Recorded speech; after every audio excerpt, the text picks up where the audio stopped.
모든 말씀 예수님의 이름으로 기도드리옵나이다. 아멘.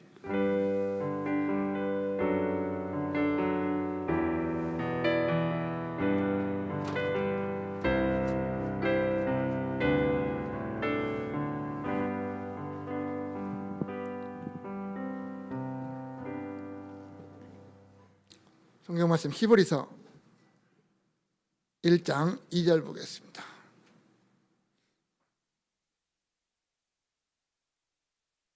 히브리서 1장 2절과 3절 말씀을 같이 보겠습니다. 찾으셨으면 같이 읽겠습니다. 이 모든 날 마지막에는 아들을 통하여 우리에게 말씀하셨으니 이 아들을 만유의 상속자로 세우시고 또 그로 말미암아 모든 세계를 지으셨느니라. 이는 하나님의 영광의 광채시요 그 본체의 형상이시라. 그의 능력의 말씀으로 만물을 붙드시며 죄를 정결하게 하는 일을 하시고 높은 곳에 계신 지극히 크신 이의 우편에 앉으셨느니라. 아멘. 히브리서의 시작은 계시의 완성자이시고 하나님의 계시 그 자체이신 하나님의 아들 예수 그리스도를 증거하고 있습니다. 그 아들은 구약의 선지자들이 예언한 하나님의 모든 말씀을 성취하신 분이라고 했습니다. 그리고 그 아들은 구약에서 점진적으로 예언되어졌던 그 말씀의 실체이십니다. 나아가 그분 자신이 하나님의 말씀이시고 그분의 입에서 나오는 어떤 말씀뿐만 아니라 그분의 삶 전체가 하나님의 말씀이었습니다. 결국 그 예수 그리스도는 구약의 선지자들과는 결코 비교할 수 없는, 비교될 수 없는 그런 분이시다라고 하는 것을 선포하고 있습니다. 따라서 예수 그리스도 이후에 하나님의 계시의 말씀은 더 이상 필요하지 않게 되었습니다. 예수 그리스도 한 분이면 모든 것을, 하나님의 뜻을 완전하게 알 수 있기 때문입니다. 예수 그리스도 안에서 하나님의 백성을, 하나님은 자기 백성을 구원하시고 그 예수 그리스도 안에서 하나님의 백성들이 하나님의 백성답게 살아가게 하시는 겁니다. 그래서 우리는 그 예수로 만족해야 됩니다. 예수 이외에 다른 것을 추구하면서 다른 것을 가지고 우리가 하나님을 기쁘시게 할 필요는 없다라고 하는 겁니다. 예수만 바라보고 예수만 믿고 예수가 나의 구원의 전부이다라고 고백하면서 그 예수를 닮아가는 삶을 살아야 되는 것이 그리스도인들입니다. 그리고 마지막 하나는 그 다시 오실 예수를 기다리는 삶. 언젠가 그날에 오실 그 예수를 맞이할 준비를 하면서 우리는 이 세상의 그 어떠한 도전 앞에서도 믿음과 인내로 승리해야 된다라는 거죠. 주님은 우리의 믿음의 대상인 그 주님은 이미 승리하셨고 그 승리하신 주님이 참 목자가 되셔서 우리를 인도하시기 때문에 우리 또한 그 승리에 동참하게 되고 그 승리의 영광을 누리는 존재가 될 것입니다. 그리고 다시 오실 그 주님을 맞이할 그때 우리는 주님 앞에서 영광을 누리게 될 거고 상급을 또한 받아 누리게 될 거다라고 하는 거죠. 자, 이제 그런 예수 그리스도, 구약에서부터 그렇게 예언되어 왔고 완성되어진 그 예수 그리스도, 그분의 실체는 뭐냐라는 거예요. 그분의 실체, 즉 하나님의 아들로서 예수 그리스도는 과연 어떠한 분인가, 그리고 그분은 어떤 일을 감당하고 계셨는가, 지금까지 어떠한 일을 하셨고 또 앞으로 어떤 일을 하시고 있는가 라고 하는 것을 이제 설명하기 시작합니다. 그래서 선지자들과 비교할 수 없는, 선지자들보다, 구약에 나타나는 선지자들보다 훨씬 뛰어나신 그리스도, 그분의 실체, 그것이 과연 어떠한 모습인가 우리가 본문의 말씀을 통해서 살펴보면서 나의 왕, 나의 주인 되신 그 예수 그리스도의 참 모습을 다시 한번 발견하기를 원합니다. 먼저 예수 그리스도와 성부 하나님과의 관계 속에서 그분은 어떤 존재인가라고 하는 겁니다. 지금 히브리서 기자가 예수님에 대해서 자꾸 이야기를 합니다. 예수 그리스도에 대해서 어떻게 이야기를 합니다. 그 이유가 뭘까? 예수님이 어떠한 분인가, 이것 이야기하는 것을 통해서 궁극적으로 지금 하고자 하는 이야기가 뭐냐면 그분의 위대하심입니다. 예수 그리스도가 얼마나 위대하신 분이고 얼마나 뛰어나신 분인가라고 하는 것을 설명을 하는 거예요. 왜? 사람들은요, 참 많은 것들 따라가려고 하거든요. 이것이 좋은가 저것이 좋은가, 이것이 더 큰가 저것이 더 큰가를 비교하면서 자꾸 나에게 좋은 거, 더 큰 거, 더 아름다운 거, 이걸 따라가려고 하거든요. 그래서 지금 히브리서 기자는 하는 거예요. 우리가 이 세상에 그 무엇과도 비교할 수 없는 예수 그리스도라고 하는 귀한 존재가 있다. 우리가 믿는 예수 그리스도는 우리가 세상에서 생각하는 것, 만나는 것, 그 어떠한 것보다도 더 훨씬 뛰어나신 분이다. 비교할 수가 없다. 그래서 우리는 그 예수만 믿어야 되고 그 예수만 붙잡아야 된다. 우리에게 어떠한 환난과 어떠한 핍박이 오더라도 우리가 예수를 포기할 수 없는 이유가 그 예수 그리스도의 위대하심 때문이다라고 지금 설명을 하는 겁니다. 오늘 본문은 예수님의 어떤 실존에 대해서 몇 가지로 설명합니다. 먼저는 만유의 상속자라고 했습니다. 만유의 상속자. 2절에 이 아들을 만유의 상속자로 세우셨다 그랬거든요. 이 세우셨다라는 말은 원래 임명했다라는 말입니다. 성부 하나님이 아들을 만유의 상속자로 임명하셨다라는 말입니다. 이 임명했다, 이 세웠다, 이 말이 성경에 여러 번 등장을 합니다. 예수님이 제자들을 불러 모아놓고 이렇게 말씀하십니다. 내가 너희를 택하여 세웠다라고 말씀하시거든요. 내가 너희를 택해서 사도로 세웠다라고 할 때 이 세웠다라는 말입니다. 고린도전서 12장 28절에 보면 하나님이 교회 중에 몇을 세웠으니 혹자는 사도로, 선지자로, 교사로, 목사로 세웠고 집사로 세웠고 또는 봉사자로 세웠다라고 하는 이 세웠다라고 하는 의미가 같이 등장을 합니다. 하나님이 예수 그리스도를 세우셨다. 그 자리에다가 임명하셨다. 아들을 임명하셨다라고 하는데 뭘 의미하냐면 상속자를 임명하셨다는 거예요. 우리가 잘 알다시피 성부 하나님 하면 모든 천지 만물의 유일한 주인이라고 우리는 고백을 하거든요. 그 아버지 하나님이 아들에게 그 모든 것을 상속하셨다라는 말입니다. 상속하셨다. 이 상속이라는 건 재산이잖아요. 재산. 부모로부터 선대로부터 후대가 이어받는 게 상속 아닙니까? 오늘날이야 세금 떼가고 못 떼가고 떼가지만 예전에는 그런 게 없으니까 주는 거 다 그대로 받는 거잖아요. 아버지가 아들에게 100원을 주면 100원에서 늘어나는 것도 아니고 줄어드는 것도 일단 그대로 탁 받는 거예요. 상속, 변함이 없는 거예요. 성부 하나님이 가지신 모든 그 만유를 성자 예수 그리스도에게 그대로 상속하셨다라는 말입니다. 그래서 마태복음 28장 18절에 보면 예수님이 그러죠. 하늘과 땅의 모든 권세를 내게 주셨다. 하늘과 땅의 모든 권세를 내게 주셨다.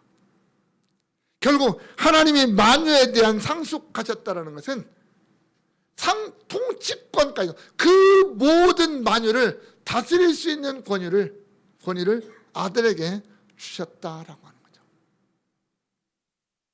그래서 그분은 만물 위에 계시고 만물을 통치하시는 분이 예수 그리스도라고 하는 겁니다. 오늘 우리가 살아가고 있는, 우리가 호흡하고 있는 모든 것들이 예수 그리스도 안에서 이루어진다라고 하는 말입니다. 그렇기 때문에 그분은 구약의 어떤 인간, 잠시 동안 존재했던 그런 선지자들과는 전혀 비교할 수 없는 그런 위대한 분들이다 라고 말하는 겁니다. 두 번째로 그분은 영광의 광채라고 말했습니다. 3절에서 이 광채라는 것은 뭐 빛을 발하는 발광체일 수도 있고요. 그 발광체로부터 나오는 뭐 빛, 그것을 말할 수도 있습니다. 쉽게 말하면 태양 자체를 말할 수도 있고 태양에서 나오는 빛, 이것을 말할 수도 있는 거예요. 이런 거예요. 그런 의미예요. 발광, 그 광채라는 말입니다. 그런데 구약에 나타나는 수많은 선지자들은 그 하나님의 광채를 반사시키는 자들이었어요. 하나님이 그들에게 주신 빛을 세상에 반사시키는 자들이었어요. 그 자체가 빛이 아니었다는 말이에요. 그런데 예수 그리스도는 그 빛 자체라는 말입니다. 그분은 반사시키는 빛이 아니라 그 빛의 실체라는 말입니다. 그래서 요한복음 1장 9절에서는 참 빛, 그가 세상에 오셨다라고 말하고 요한이 고백을 하거든요. 8장 12절에서는 예수님이 뭐라고 말씀하시냐면 나는 세상의 빛이다 라고 말씀하십니다. 나는 빛이다. 나만이 빛이라는 말입니다. 나만이 빛이다. 요한일서 1장 5절에서는 하나님은 빛이시라 그에게는 조금도 어둠이 없다라고 말합니다. 예수 그리스도는 하나님의 영광의 광채라는 말입니다. 하나님의 영광을 인간들에게, 우리에게 보여주신 분이, 드러내주신 분이 예수 그리스도입니다. 그런데 문제는 구약시대에는 하나님의 영광을 본 자들이 온전하지를 못했습니다. 주인이 하나님의 영광의 광채를 감당할 수가 없었습니다. 그래서 하나님과 가장 가까이 살았던 사람, 그게 누구냐면 모세거든요. 모세조차도 하나님의 영광을 볼 수가 없었습니다. 그래서 하나님이 뭐라고 그래요? 내가 네 앞에 지날 때 내가 너를 가렸다가 내가 지난 다음에 손을 노리는 내 뒤만 볼 거다라고 말했어요. 하나님의 영광의 광채를 직접 볼 수가 없었다라는 거죠. 이사야는 천상에 있는 하나님의 영광을 본 후에 화루다 나여 망하게 되었도다라고 하면서 내가 죄인으로서 하나님의 영광의 광채를 본 그 두려움에, 거룩한 두려움에 휩싸였던 사람이 이사야 선지자였습니다. 그런데 하나님의 광채를 예수 그리스도께서 직접 우리에게 보여주셨다. 그것을 직접 가지고 인간의 몸으로 세상에 오셔서 사람들에게 하나님이 어떠한 분인지, 하나님의 영광이 무엇인지를 그대로 나타내 보여주셨다라는 겁니다. 그래서 예수를 통해서 하나님을 만나지 못하면 하나님을 만날 수가 없는 겁니다. 우리가 예수를 통해서 하나님을 발견하지 못하면 그 어떤 것을 통해서도 하나님을 발견할 수가 없습니다. 내가 세상의 논리로, 세상의 어떤 사상으로, 어떤 뛰어난 인물을 통해서 예수를 발견할 수가 없습니다. 하나님을 발견하지 못하는 겁니다. 우리가 성경에 기록된 이 예수 그리스도라고 하는 이 말씀을 통해서 우리 하나님이 이런 분이시구나라는 것을 발견하게 되는 것이고, 그 안에서 내가 구원을 받게 되는 거고, 내가 그 안에서 하나님의 백성답게 살아갈 수가 있는 것이지, 그 예수 그리스도를 제외해 놓고 예수 그리스도가 아닌 다른 그 어떤 것으로도 우리는 하나님을 만날 수가 없습니다. 구약의 선지자들 그 예수 그리스도를 단편적으로, 부분적으로 보여주었어요. 조금씩 보여줬어요. 그러나 아들로 세상에 오신 예수는 우리에게 전체를 다 보여줬어요. 하나님이 누구시냐라고 하는 것을 그대로 있는 대로 다 보여주셨어요. 그래서 우리는 예수 그리스도를 통해서 하나님이 어떤 분이신지를 알 수 있다. 왜? 그분 자신이 영광의 광채였으니까. 세 번째로는 그분은 본체의 형상이라고 말합니다. 이 형상이라는 말은 찍어낸다는 말이에요. 찍어낸다는 말. 우리가 공장에 가면 프레스기로 눌러서 찍어내잖아요. 찍어내면 원본하고 똑같아지는 거잖아요. 똑같이 나오는 거잖아요. 그런 의미예요. 본체라는 것은 하나님 자신의 본질, 하나님의 어떤 실존, 실제적인 존재, 이것을 말하는 거고요. 그렇다면 실체의 형상이라는 말은 뭐예요? 예수 그리스도는 하나님을 그대로 있는 그대로 존재하시는 그대로 하나님의 어떤 성품이나 하나님의 어떤 그 내재하는 모든 능력이나 이런 것들을 그대로 드러내 주신 분, 그분이 예수 그리스도라는 말이에요.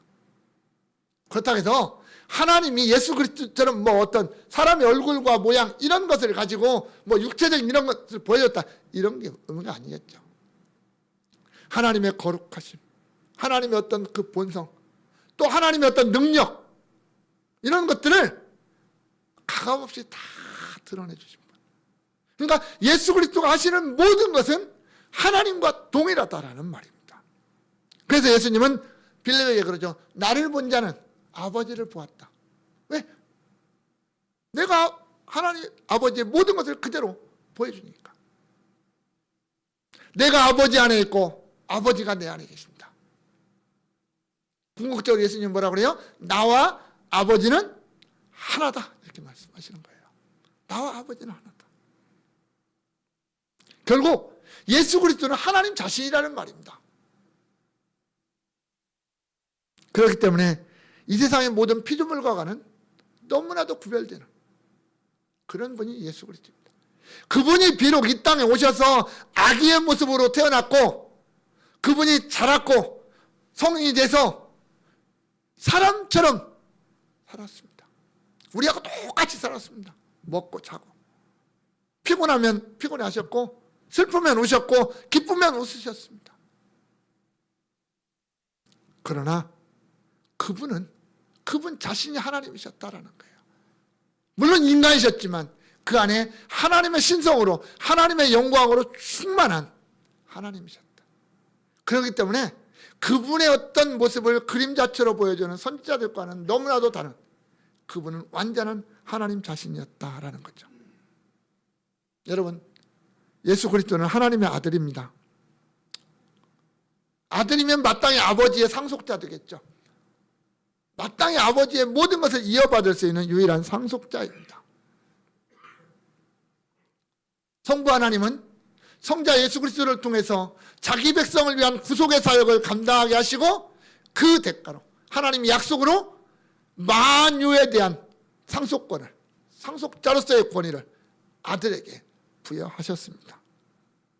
그래서 그 아들은 지금도 모든 만물을 당신의 뜻을 따라서 통치하고 계시는, 특히 그 가운데서 교회와 하나님의 백성들을 붙들고 그들의 참 목자가 되셔서 그들을 인도하고 계시는 분이 우리 예수 그리스도다라고 하는 겁니다.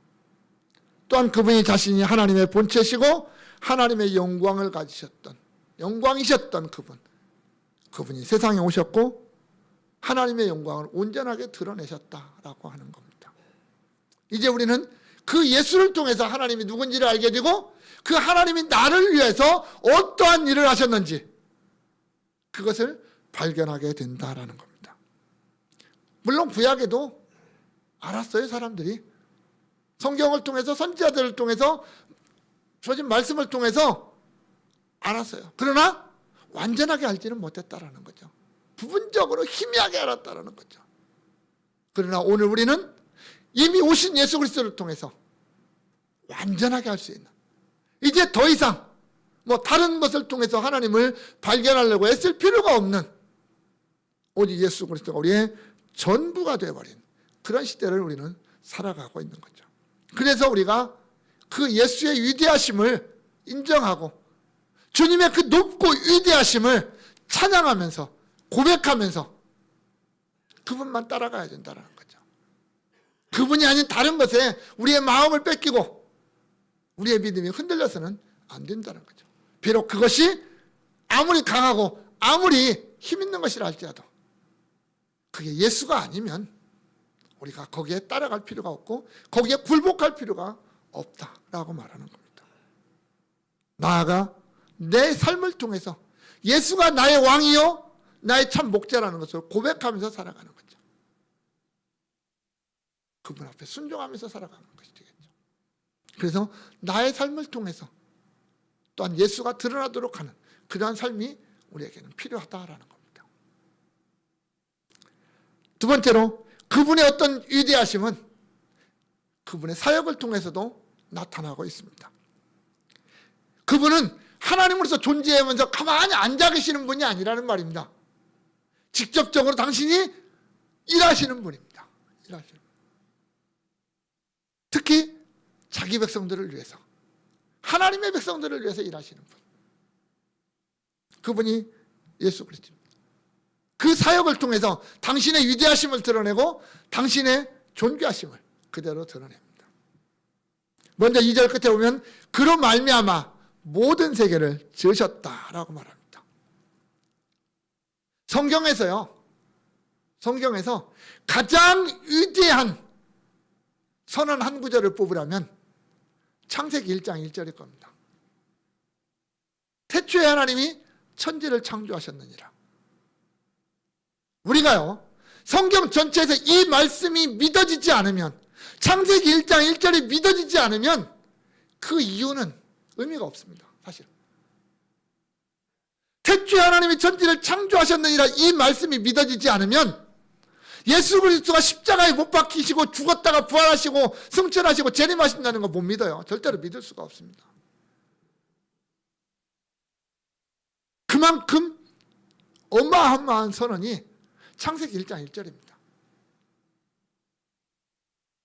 저는 그래서 참 하나님이 성경을 모세를 통해서 기록하게 하시면서 첫 마디를 처음 기록하는 말씀을, 이 말씀, 태초에 하나님이 천지를 창조하시니라 이 말씀을 기록하게 하셨다라는 이거에 너무나 감사하고요, 너무나 놀랐습니다. 하실 말씀 많을 거 아닙니까? 우리가 글을 한번 쓰려면요, 목사가 설교 준비를 할 때 제일 힘든 게 뭔지 아십니까? 성경 본문을 준비하고 제목을 잡고 이런 거 있어요. 대지를 나누고 하는 이런 것들이 있는데요, 그거 딱 해놓고 나면 그 다음부터 고민해야 되는 게 뭐냐면, 자, 오늘 설교를 무슨 말로 시작할 거냐, 이거 갖고요 며칠 고민합니다. 썼다가 아니요, 이거 아니요, 다시 써야 돼. 다시 또 씁니다. 썼다가 아니요, 이거보다 이 말을 먼저 해야 돼. 이거 몇 번 반복해야 첫 구절 나오기 시작하거든요. 그런데 하나님이 우리에게 성경을 주시면서 첫 구절에다가 태초에 하나님이 천지를 창조하시니라 이 말씀을 주셨어요. 그러면 그 말씀이 성경 전체를 끌고 가는 거예요. 사실은 얼마나 위대한 말씀이냐는 거예요. 그런데 그 태초에 하나님이 천지를 창조하시니라 이 말씀이 예수 그리스도와 연결되었다라는 거죠. 예수 그리스도를 통해서 그 말씀을 성취하셨다라고 말하는 거예요. 요한복음 1장 3절에 만물이 그로 말미암아 지은 바 되었으니 지은 것이 하나도 그가 없이는 된 것이 없느니라. 여러분, 이 세상 모든 만물이 예수 그리스도 없이 창조되지 않았다라는 거예요. 예수 그리스도를 말씀이라고 한다면 하나님이 가라사대라고 하는, 말씀하셨다라고 하는 이 말씀, 그것은 곧 예수 그리스도를 가리키고 있다라고 하는 거죠. 하나님의 말씀은 그냥 울려 퍼지는 소리가 아니라, 울려 퍼지는 소리가 아니라 그 자체가 능력이고 그 말씀 자체가 성취라는 말입니다. 그래서 말씀이 위대하다라고 말하는 거예요. 골로새서 1장 16절에서도 만물이 그에게서 창조되지 만물이 다 그로 말미암고 그를 위하여 창조되었다 이렇게 말씀하고 있습니다.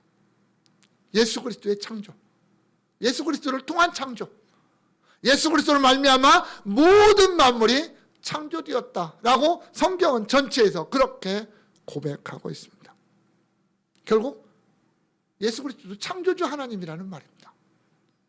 우리가 보통 창조주 하나님 하면 성부 하나님만을 얘기하겠지만 아니라 성부와 성자와 성령 삼위일체 하나님의 작품이 창조 사역이라는 말입니다.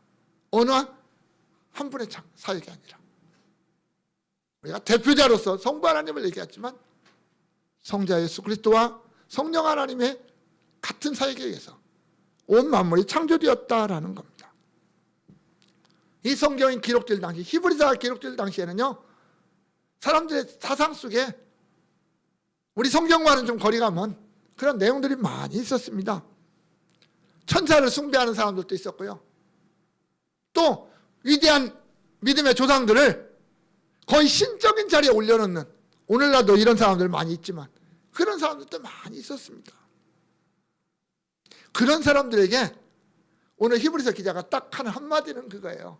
예수 그리스도가 창조자다. 이렇게 말할 때는 이 히브리서 기자의 머릿속에 딱 한 구절, 창세기 1장 1절이 기록이 남아있는 거예요. 태초에 하나님이 천지를 창조하시니라, 그 하나님 곧 예수 그리스도다, 이 얘기를 하고 있는 거예요. 이 땅에 그 아무리 위대한 자라 할지라도, 하나님이 아닌 천사라 할지라도 그가 예수 그리스도를 대신할 수 없다라는 겁니다. 다음 주에 또 이야기하겠죠. 아니라는 거예요. 아무리 위대한 존재, 아무리 뛰어난 인물이라 할지라도 그는 하나님 예수 그리스도에 의해서 창조된 자일 뿐이지 그가 예수 그리스도와 비교하거나 예수 그리스도를 대체할 수 있는 사람은 아니라는 말입니다. 두 번째는 만물을 붙드시는 분이라고 그랬습니다. 능력의 말씀으로 만물을 붙드신다고 그랬습니다. 이 붙드신다는 말은 운반한다라는 말입니다. 움직이게 한다라는 거예요. 움직이게 한다. 그런데 말씀으로, 능력의 말씀으로 운반한다, 움직인다. 만물을 움직인다. 여러분, 우리는 참 오해하고 있는 게 참 많습니다. 뭐냐면요, 태양이 있죠. 우리 은하계라고 하는 이 큰 은하계 안에 한쪽 귀퉁이에 태양계가 있습니다. 태양을 중심으로 돌아가는 이 태양계가 있습니다. 태양이 가만히 있는 게 아니라 은하계가 돌아가는 속도에 따라서 이 태양이 움직입니다. 그러면 지구는 태양을 따라서 또 돌잖아요. 그죠? 그러면 어떻게 되느냐? 태양은 이렇게 돌아요. 그러면 지구는 이 태양, 움직이는 태양을 따라서 돕니다. 그러니까 그 자리에서 원형으로 도는 게 아니라 나선형으로 계속 나사처럼 돌아가면 따라가는 겁니다. 태양이 가는 길을. 그 지구가 돌아가는 그 길을 또 달이 또 따라서 돌아요. 여러분, 이게 기계가 돌아가는 걸 정도로 상상을 하시면 안 됩니다. 이걸요 시뮬레이션으로 돌리려고 해도 참 쉽지 않습니다. 왜? 속도가 어마어마하게 빠르거든요. 지구가 돌아가는 속도가 24시간에 4만 킬로로 돈단 말입니다. 24시간에. 그러니까 엄청나게 빨리 돌아요. 지구가 자전 속도가. 그런데 이게 태양을 한 바퀴 도는 이 속도는 또 1년에 한 바퀴 돌잖아요. 태양을 중심으로 한 바퀴. 이거 속도는 또 지구의 자전 속도의 몇 배의 속도입니다, 이게. 그러면 태양이 우주를 돌아가는 속도를 이게 또 따라가는 속도를 계산한다면 이건 상상을 초월하는 속도입니다. 그런데 우리는 그걸 못 느끼고 살잖아요. 그렇게 돌아가는 이 우주를 네 맘대로 돌아라? 알아서 돌아가라? 한다면 엉망진창이 되고 말 겁니다. 그런데 그것을 어떻게 능력의 말씀으로 운행하고 있다는 거예요. 붙드시고 있다는 거예요. 누가? 예수 그리스도께서. 그게 하나님의 능력입니다. 우리가 왜 하나님을 믿는, 우리 인간의 상상 속에서 한정되는 하나님의 능력이라면 우리가 하나님을 믿을 이유가 없어요. 그런데 그 하나님의 능력은 우리의 상상을 초월하는 거죠. 우리가 꿈속에서 상상하는 것도 뛰어넘는 게 하나님의 능력 아니겠습니까? 그런데 그것을 단 말씀 하나로 그렇게 움직이셔요. 말씀 하나로. 하나님의 입에서 나오는 말씀 하나로 그걸 움직이신다고요. 손으로 조작해서 움직이시는 게 아니라 당신의 말씀을 통해서 그 모든 세계가 그렇게 돌아가도록 붙들고 계시는 분이 우리 주님이시라는 말입니다. 그분이 말씀을 통해서 땅에 눈과 비가 내리게 하시고요. 그분이 말씀을 통해서 하늘의 문을 여시기도 하고요. 그분이 말씀을 통해서 광풍이 일어나게 하시기도 하고요. 바다에 풍랑이 일게도 하시고요. 때로는 그분이 말씀하시면 그 풍랑조차도 잔잔하게 되어져 버리고요. 그 말씀을 통해서 죽은 자가 살아나서 걸어 나오게 되기도 하고요. 그게 우리 주님의 능력이에요. 그게 하나님의 능력이라는 말입니다. 그게 어떻게 말로 설명이 됩니까? 그 말씀이 없으면 모든 게 비정상이 되어버리고 엉망진창이 될 수밖에 없다라는 겁니다. 그런데 우리가 그 말씀을 붙들고 살아요. 뭐 붙들고 살겠습니까? 그 말씀 붙들고 사는 거예요. 그 위대한 능력, 그걸 우리는 붙들고 사는 거예요. 그래서 우리가 위대한 존재인 거예요, 여러분. 하나님의 백성이 왜 위대하냐? 그 말씀 붙들고 살기 때문에 그래요. 그거보다 더 위대한 거, 그거보다 더 강하고, 그거보다 더 뛰어난 게 어디 있습니까? 없잖아요. 있을 수가 없잖아요. 근데 우리는 그걸 붙잡고 살잖아요. 그걸 믿고 살잖아요. 그래서 우리의 믿음이 어마어마한 겁니다. 위대한 겁니다. 우리가 그 믿음이 없고 그 말씀을 붙들지 않으면 우리가 한순간도 살아갈 수 없는 것은 당연한 거 아니겠습니까? 세 번째는 죄를 정결하게 하는 일을 하셨다. 예수 그리스도가 세상에 오셔서 하신 일이잖아요. 뭐 천지를 창조하시고 만유를 붙드시고 하나님 보좌 우편에 앉는 일은 위에서 하신다라고 말할 수 있겠죠. 그런데 죄를 정결하게 하시는 이 일은 세상에 오셔서 하셨어요. 그분이 사람의 몸을 입고 세상에 오셔서 자기의 피를 통해서 죄를 정결하게 하셨어요. 정결하게 한다는 말은 깨끗하게 한다는 말인데 성경에서는 두 가지 의미로 쓰여집니다. 하나는 부정한 것으로부터, 사람이 부정한 것으로부터 깨끗하게 될 때 이 정결하다는 말을 쓰고요.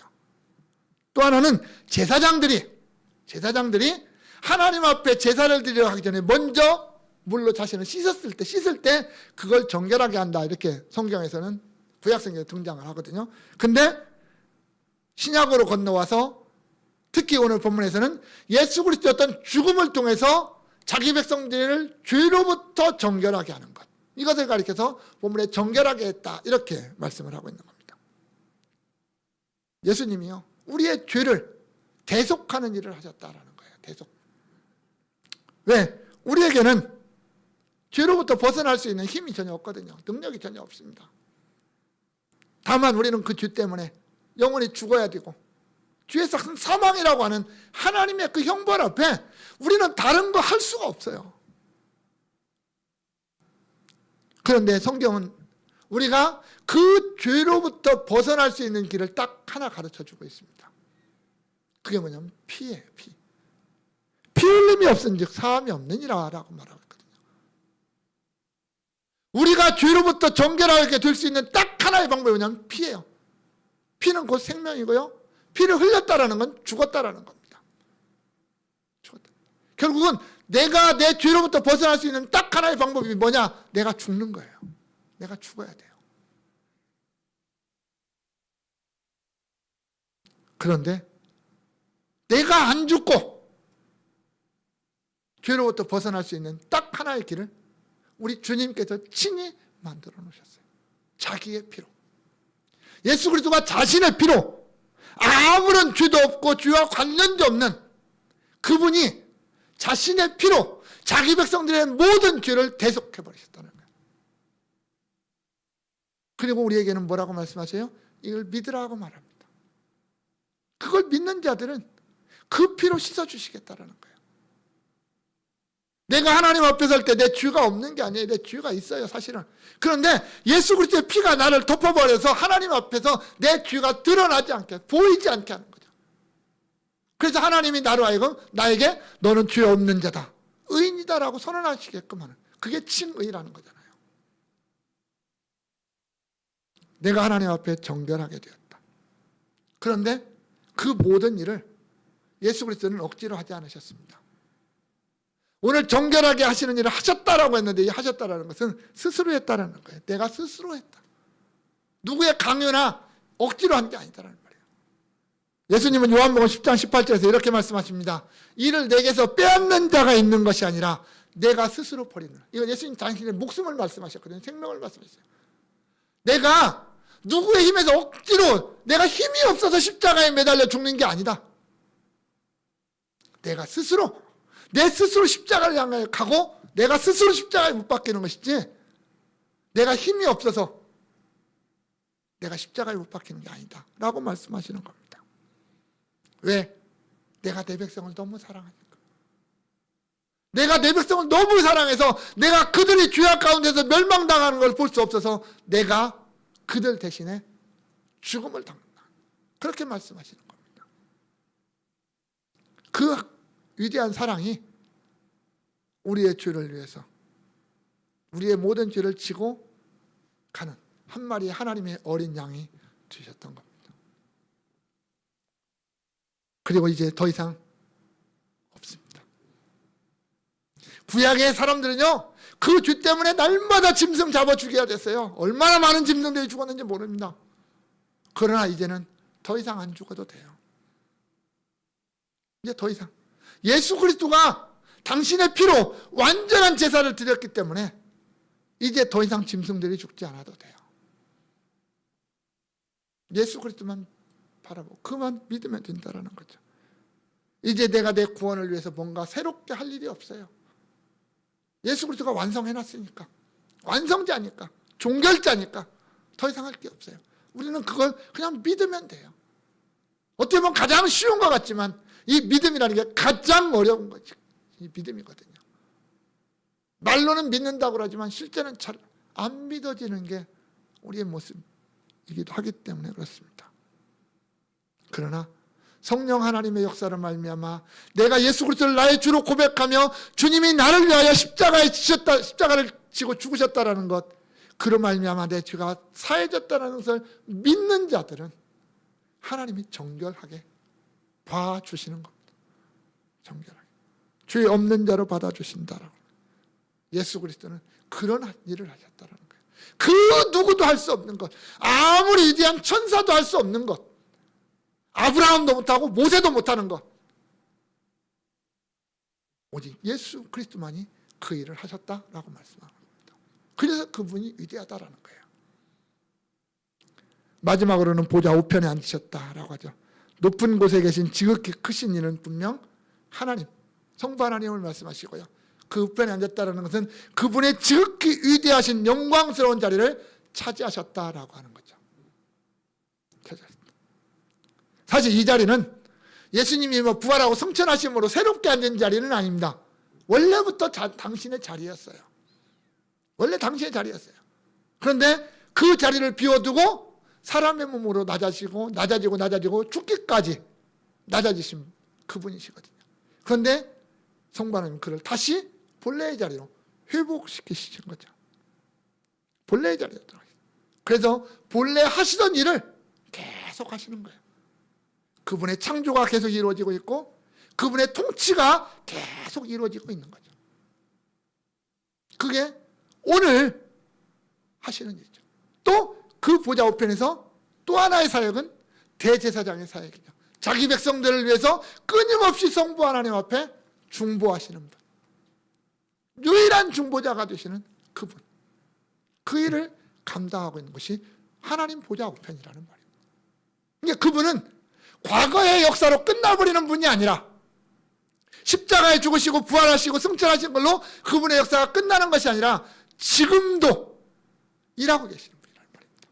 지금도 나를 위해서 나 같은 자를 위해서 하나님 앞에서 끊임없이 일하고 계시는 자, 나를 다스리기도 하지만 밑으로는 나를 다스리면서 위로는 성부 하나님 앞에 나를 위해서 중보하시는 분, 나의 연약함 때문에, 나의 부족함 때문에 중보하시는 분이 우리 예수 그리스도라는 말입니다. 그분이 다시 오실 겁니다. 언젠가 다시 오실 겁니다. 그때는 우리의 구속을 위해서 오는 게 아니라 우리를 지금 당신이 누리고 있는, 지금 예수 그리스도께서 누리고 있는 그 영광, 그것에 우리로 하여금 동참하게 하시기 위해서, 우리로 동참하기 위해서, 우리가 그 영광을 누리도록 하기 위해서 다시 오실 것입니다. 그리고 그 예수를 믿지 않는 자들에게는 대신 영원한 심판이 납니다. 믿는 자와 믿지 않는 자를 완전히 영원히 구별하시기 위해서 세상에 다시 오실 것이다 라는 겁니다. 여러분, 예수 그리스도의 이 사역 누가 감당합니까? 어느 누가 흉내를 낼 수 있습니까? 아무도 할 수 없습니다. 그런데 그 위대한 사역이 결국 자기 백성을 위한 거라는 거죠. 내 백성을 위한 거예요. 여러분, 성경은 결코 세상 밖에 있는 사람들을 향해서, 교회 밖에 있는 사람들을 향해서 말씀하고 있지 않습니다. 교회 안에 있는 자들을 향해서 말씀하십니다. 내 백성에게 말씀하시는 거예요.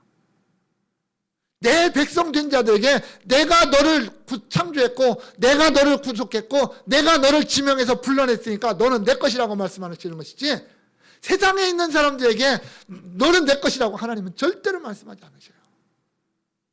내가 너를 사랑했다? 내가 너를 아낀다?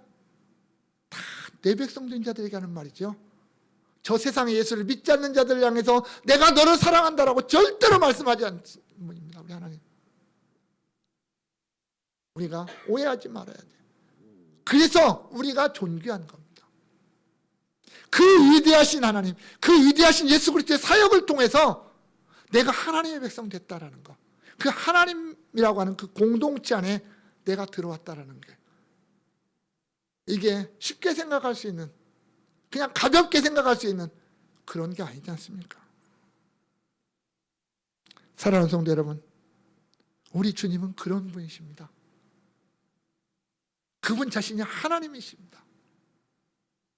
하나님의 영광의 광채의 본체의 형상이십니다.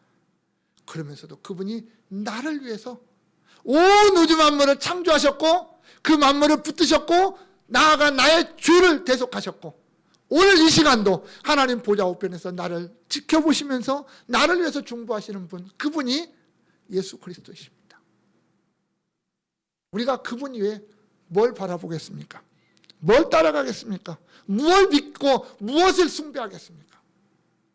우리는 오직 그분만을 믿어야 되고, 그분만을 예배해야 되고, 그분만을 찬양해야 되고, 그분 앞에만 경배해야 되는 존재가 바로 우리입니다. 그런 나 만들어주신 하나님 앞에 감사하면서, 그 주님 바라보면서, 그 주님 바로 믿고 바로 고백하고 바로 드러내는 그런 멋진 그리스도인들 다 될 수 있기를 주님의 이름으로 축원합니다. 우리 다 같이 통성을 한번 기도하겠습니다. 기도하실 때 정말 하나님 감사합니다. 나에게 이토록 귀한 신분을 주시고, 나 그 예수 그리스도를 말미암아 내가 하나님의 백성 되게 하셨사오니 감사합니다 하면서, 이제 내가 정말 예수 믿는 자처럼 살아갈 수 있게 해달라고 우리 통성으로 기도하겠습니다. 자비하신 하나님, 은혜와 사랑을 감사합니다. 하나님, 이 세상의 수많은 사람들 가운데서 하나님이 먼저 나를 불러주시고 나를 택해주시고 나에게 은혜를 주셔서 그 예수 그리스도의 십자가의 그 구속을 바라보게 하시고 믿게 하시고 그 예수 그리스도를 위해 살아갈 수 있는 자들에게 하셨사오니 감사합니다. 하나님이여, 나같이 부족한 자, 연약한 자를 이렇게 위대한 자로, 위대한 인물로 세우셨사오니 하나님이여, 이제는 내가 그 하나님의 은혜에 합당한 자로 살아갈 수 있도록 우리를 붙잡아 주시기를 소원합니다. 하나님이여, 정말 그 말씀이신 그 예수 그리스도를 우리가 바로 바라보게 하시고 바로 믿게 하시고 바로 따라가게 하시고 바로 순종하면서 살아갈 수 있는 우리의 아름다운 삶이 될 수 있도록 하나님 도우시고, 정말 나를 통해서 예수 그리스도가 이 땅에 선포되어지고 드러날 수 있는 예수 그리스도의 아름다운 도구로 살아갈 수 있도록 인도하여 주옵소서. 하나님 감사합니다. 나에게 이렇게 특별한 존재가 되게 하심을 감사합니다. 예수 그리스도를, 그 위대하신 예수 그리스도를 믿을 수 있는 존재가 되게 하셨사오니 감사합니다. 이제 그 예수 그리스도를 따라가게 하시고 그 말씀에 순종하게 하시고 정말 예수 믿는 자답게 살아갈 수 있는 우리 되도록 주의 성령께서 늘 우리를 붙잡아 주시고 함께하여 주옵소서. 예수님의 이름으로 기도합니다. 아멘.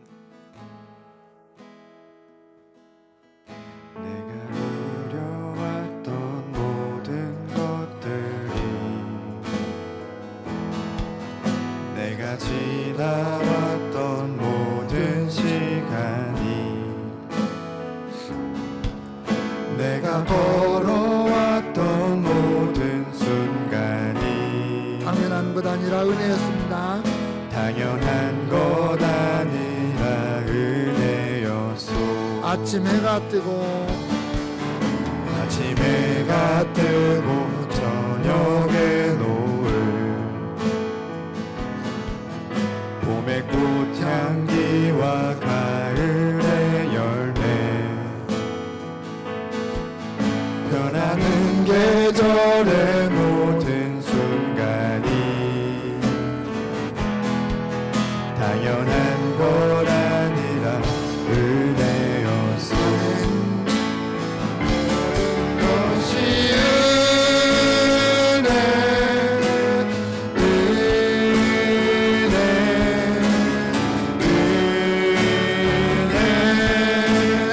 한없는 은혜 내 삶에 당연한 것 하나도 없었던 것을 모든 것이 은혜였어. 모든 것이 은혜 모든 것이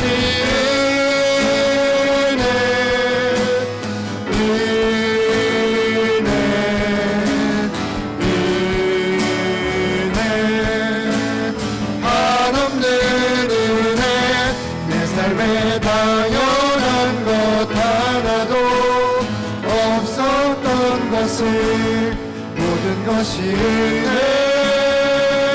은혜였소.